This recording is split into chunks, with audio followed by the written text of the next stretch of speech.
नमस्कार, मैं समर भूमि से रोहित शर्मा।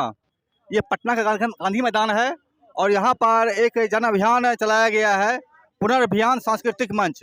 पूंजीवाद, साम्राज्यवाद, मुर्दाबाद, इनकलाब जिंदाबाद के नारों के साथ ही अभियान का शुरुआत किया गया है और हम जानेंगे इनके संयोजक लोगों से, अभियानकर्ताओं से कि क्या मामला है और ये अभियान का क्या उद्देश्य है। तो आपका नाम बताइएगा श्रीमान। मेरा नाम आदित्य कमल हुआ। मैं कवि हूँ और एक सामाजिक कार्यकर्ता हूँ। ये जो आपने शुरू किया है पुनर्भियान सांस्कृतिक मंच, इसका क्या लक्ष्य और क्या उद्देश्य है? देखिए, ये आज के समय की ज़रूरत है।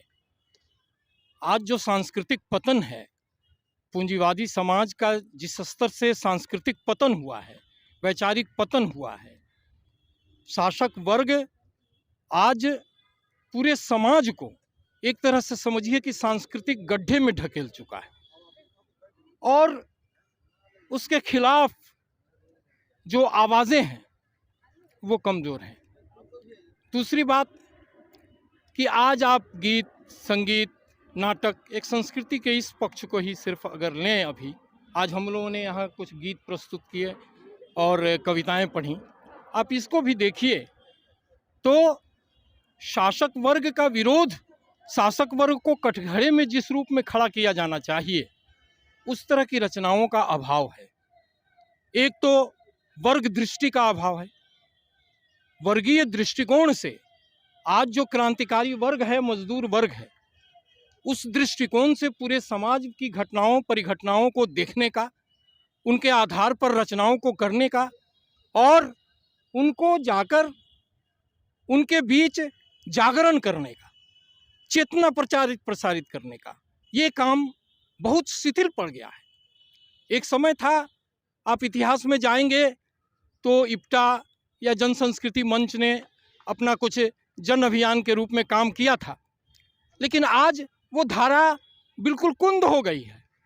अभी आप नाटक, पटना में नाटकों की स्थिति देखें तो नाटक ज़्यादातर एनजीओ टाइप की संस्थाएं चला रही हैं, उनको फंड मिल रहा है, पैसा मिल रहा है और वो अपना चला रहे हैं। सामान्य लोग जो नाटक जन जागरण के लिए होना चाहिए, पटना में, इसी पटना में हम लोग जब नाटक देखते थे, नुक्कड़ नाटक संस्थाएं करती थीं और उसमें अच्छी भीड़ जमा होती थी, लोग देखने आते थे। आप भी पटना के ही रहने वाले हैं, आप बताइए कि नुक्कड़ नाटक इधर हाल के वर्षों में 10 साल, 5 साल, 7 साल में कोई भी प्रभावशाली नुक्कड़ नाटक आपने देखा है? नहीं देखा है। दूसरी बात यह है कि सारे मूवमेंट में कवि सड़कों पर उतर के आ जाते थे, जन आंदोलनों में शामिल होते थे, उसकी आवाज़ बनते थे। वो सारा चीज़ आप देखें तो वो धारा टूटती जा रही है। इसीलिए देखिए कि पुनर्भियान, इस संस्था का नाम, जो सांस्कृतिक अभियान यहाँ से शुरू किया गया है, उसका नाम पुनर्भियान है।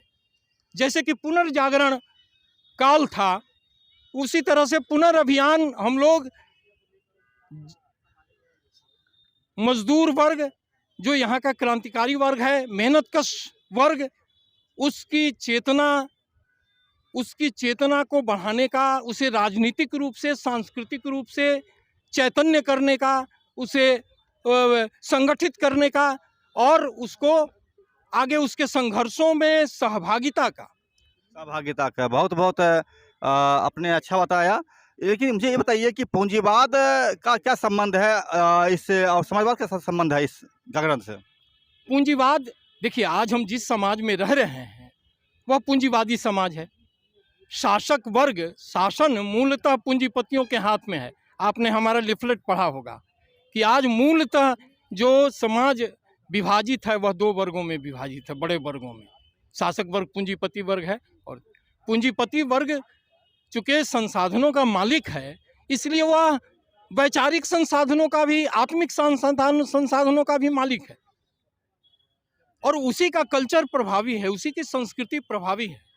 लेकिन उसके साथ साथ जो मजदूर वर्ग है, मेहनतकश वर्ग हैं के लोग हैं, वो उनके साथ जो संघर्ष की संस्कृति है, उस संस्कृति में जो कुछ भी अच्छा है पूरे इतिहास से लेके अब तक का, पूरे विश्व के स्तर पर जो मानव जाति की जो श्रेष्ठतम उपलब्धियां हैं, उनको आज कंधे पर लेकर आगे बढ़ने का कार्यभार आज के दुनिया के मजदूर वर्ग के जिम्मे है। उस संस्कृति को आगे बढ़ाने का काम, उस प्रगतिशील संस्कृति को, क्रांतिकारी संस्कृति को बढ़ाने का काम जो है वो मजदूर वर्ग को करना है, मेहनत कश वर्ग को करना है। उसीलिए इस अभियान को शुरू करना पड़ेगा, चाहे अभी जितने कम लोग हों इसमें शामिल हो रहे हों, लेकिन हमें यकीन है कि ये अभियान लगातार बढ़ेगा। लगातार यहाँ बढ़ेगा। आप ये बताएं, यहाँ इंकलाब जिंदाबाद लिखा हुआ है। इंकलाब जिंदाबाद भगत सिंह का स्लोगन है। कितना समझते हैं भगत सिंह को इस मामले में कि वो अभियान में सांस्कृतिक तौर पर रहेंगे? वो भगत सिंह एक क्रांतिकारी नेता थे उस समय, और भगत सिंह का उद्देश्य यही था कि जो शासन करने वाला जो वर्ग है वह जो है वह हमेशा शोषण और दमन के चक्र चलाता है। और भगत सिंह का एक स्टेटमेंट जो था, भगत सिंह ने ही कहा था कि मुझे गोरे और काले, जो अंग्रेज के विरोध जो भारत में आंदोलन चल रही थी उस समय भगत सिंह जो हिंदुस्तान प्रजातंत्र जो उनकी पार्टी थी उसके बाद उन्होंने मजदूरों को इकट्ठा करना, किसानों को इकट्ठा करना, उन्होंने सारा इसलिए शुरू किया था कि ये तमाम दबे कुछ लोग अगर के ठाम नहीं करते हैं तो इस व्यवस्था को उखाड़ कर नहीं फेंकेंगे। उन्होंने साफ कहा कि मुझे गोरे और काले से मतलब नहीं है। भगत सिंह ने स्पष्ट कहा कि मुझे गोरे और काले से मतलब नहीं है, शोषण और दमन का नाम निशान इस पृथ्वी से खत्म करना है। ये भगत सिंह का स्टेटमेंट था। लेकिन भगत सिंह सांस्कृतिक कर्मी नहीं थे। अब वो तो यहाँ सेक्शन है ना, मजदूर वर्ग अपना काम कर रहे हैं, संस्कृति कर्मी अपना काम कर रहे हैं। क्यों? इसलिए कर रहे हैं कि शासक वर्ग से वो भी त्रस्त हैं, ये भी त्रस्त हैं और वो भी त्रस्त हैं।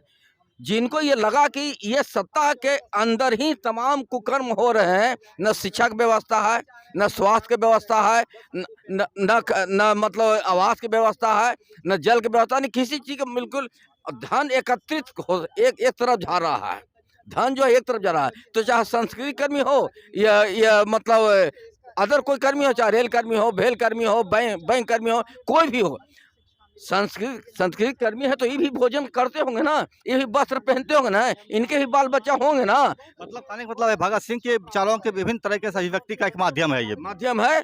और हम लोग एक जो है, जो तमाम जो इनकलाब का मतलब होता है कि इस शासक वर्ग को जब तक इस शोषण और दमन का चक्र चलाएंगे तब तक तमाम समस्या जो रहेगा वो बरकरार रहेगा। इसलिए हम नहीं चाहते हैं कि एक वर्ग के पास इतना धन हो जाए कि अब उसका कोई हिसाब कितना न हो, अब एक को खाने के लिए रोटी नहीं मिले। खाने की रोटी नहीं मिले। क्या नाम हो गया सर आपका? मेरा नाम हुआ राम लखन जी, बहुत बहुत शुक्रिया आपका, आपने बताया।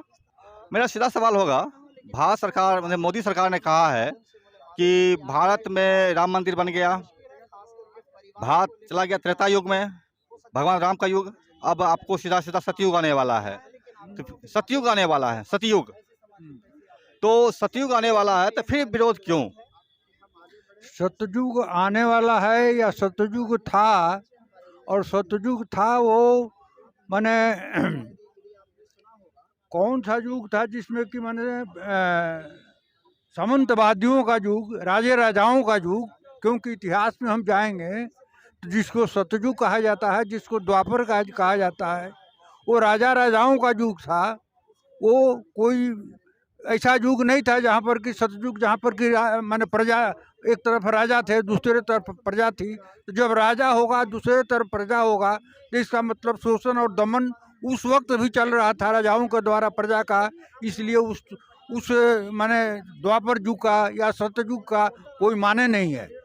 आज पूंजीवादी व्यवस्था में अगर सतयुग और द्वापर को लिया करके अगर स्थापित करना चाहते हैं, इसका मतलब पूंजीपति वर्ग जब तक खत्म नहीं होगा तब तक सतयुग या कोई युग हो वो स्थापित नहीं हो सकता। और सतयुग को जो लाने की जो बात कर रहे हैं वो पूंजीवादी व्यवस्था को आंख में धूल झोंक करके स्थापित करने का और बात कर रहे हैं, और लोगों को अंध बनाने की बात कर रहे हैं, अंधभक्त और अंधे गड्ढे में घुसाने का, झोंकने का काम कर रहे हैं। इसलिए उस पर मजदूर वर्ग को और मजदूर वर्ग के तरफ से जितने बुद्धिजीवी काम करने वाले हैं उनको सजग और सतर्क हो जाने का ज़रूरत है और उनके काउंटर में उनके विरोध में लगातार प्रचार प्रसार करके उनको नंगा और उनका भंडाफोड़ करने का ज़रूरत है। भंडाफोड़ करने की जरूरत है। आपका नाम क्या हो गया? आर.बी. चौधरी। आपने कई कविताएं पढ़ी है यहाँ पर और काफ़ी लोगों ने उत्साहपूर्वक उनको ग्रहण भी किया है। मेरा सीधा सवाल होगा कि प्रेरणा कहाँ से मिलती है आपको? देखिए, स्कूली ज़माने से ही हम लोगों के जो शिक्षक थे वो निराला को, प्रेमचंद को, हरिशंकर परसाई जैसे प्रगतिशील लेखकों को पढ़ाने के क्रम में जो समाज में एक आदर्श होता है, एक परिवर्तनकारी जो आकांक्षा होती है, उसको उन्होंने हम लोगों के अंदर में वो डाल दिया था स्कूली ज़माने से ही। और वहाँ से फिर हम लोग विज्ञान महाविद्यालय साइंस कॉलेज में मैं आया पढ़ाई करने के लिए। यहाँ भी अभी अंबानी के बेटे का शादी हुआ है, रिहाना उसमें इनवाइट थी, 74 करोड़ लेकर के वो अपना डांस किया, परफॉर्मेंस दी है। उस पर कविताएं क्यों नहीं? आप मजदूरों पर, किसानों पर या ऐसे दुखियों पर कविता क्यों करते हैं? इसीलिए कि जो कलाकार होता है उस कलाकार की जो संवेदना है वो शोषित और उत्पीड़ित के साथ होनी चाहिए। हमारे पुनर्अभियान का जो कार्य है वो यही है कि जो आज पूंजीवादी सांस्कृतिक पतन है, अडानी और अंबानी तो उसका प्रतिनिधित्व करता है, पूंजी का प्रतिनिधित्व करता है ना, उसकी संस्कृति जो पूंजीवादी संस्कृति है वही है। तो एक जो सीरियस कलाकार है वो जब इस पूरे माहौल पर विचार करता है तो जब पूंजीवादी संस्कृति से वो टकराएगा तो किसके पास जाएगा? मजदूरों के पास जाएगा। स्वाभाविक है, क्योंकि उसका विरोधी जो है श्रम है। पूंजी का विरोधी तो श्रम है ना। तो श्रम की जो संस्कृति है, मेहनत करने की जो संस्कृति है, उसकी तरफ कोई भी सीरियस कलाकार जाएगा और वहीं से उसको प्रेरणा मिलेगी। वहीं से उसको प्रेरणा मिलेगी। बहुत सही कहा आपने। क्या नाम हो गया सर आपका? ओम प्रकाश रमन। ओम प्रकाश शर्मन। ये पुनर्अभियान सांस्कृतिक मंच का आज एक पहला कार्यक्रम संभवतः था और इन्होंने जिस तरह से अपनी बातों को जनता तक पहुंचाने का प्रयास किया है, आम लोगों ने भी जिस तरह से इनके कार्यक्रम को सराहा है और अपनी तालियों से स्वागत किया है, वो काबिल तारीफ़ है।